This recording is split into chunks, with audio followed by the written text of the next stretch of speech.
Assalamualaikum warahmatullahi wabarakatuh.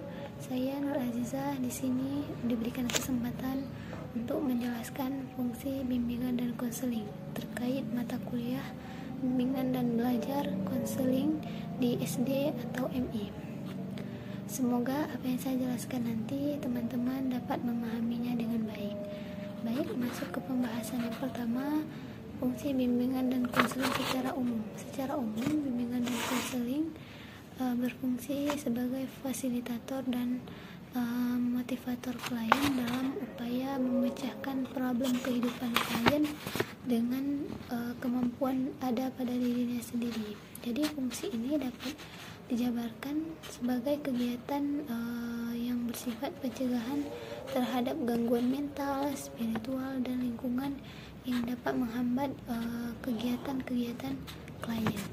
Kemudian tugas bimbingan dan konseling. Adapun tugas dan bimbingan konseling secara umum adalah memberikan pelayanan pada klien agar mampu mengaktifkan potensi fisik dan psikisnya sendiri dalam menghadapi dan memecahkan berbagai kesulitan hidup yang dirasakan sebagai penghalang atau penghambat yang lebih lanjut. Baik, kemudian kita masuk kepada fungsi bimbingan dan konseling. Yang pertama, fungsi pemahaman. Fungsi pemahaman yaitu bimbingan dan konseling yang akan menghasilkan pemahaman tentang sesuatu oleh pihak-pihak tertentu sesuai dengan kepentingan pengembangan peserta didik. Jadi fungsi pemahaman ini meliputi pemahaman tentang diri peserta didik sendiri, terutama oleh peserta didik sendiri, orang tua, guru, dan guru pembimbing. Kemudian pemahaman tentang lingkungan peserta didik, termasuk di dalam lingkungan keluarga, sekolah, terutama peserta didik sendiri, orang tua, guru, dan guru pembimbing.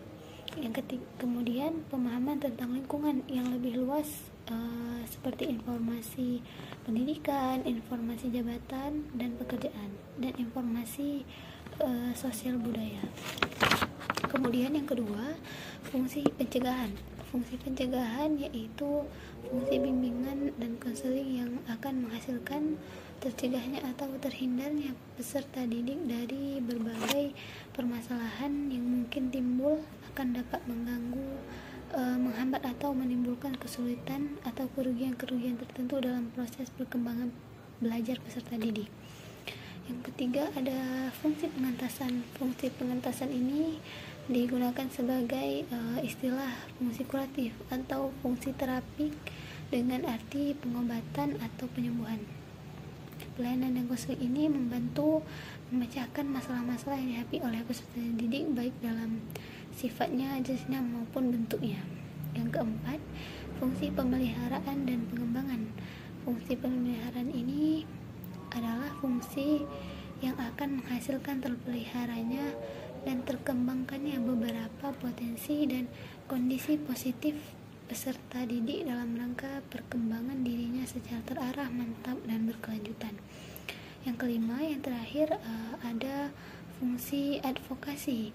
Fungsi advokasi yaitu fungsi bimbingan dan konseling untuk menghasilkan pembelaan advokasi terhadap peserta didik dalam rangka upaya pengembangan seluruh potensi dalam potensi.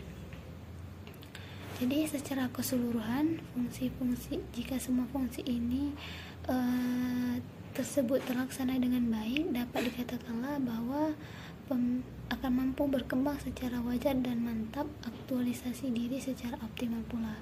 Jadi kesimpulannya di sini fungsi dari bimbingan dan konseling bertujuan agar peserta didik dapat menemukan dirinya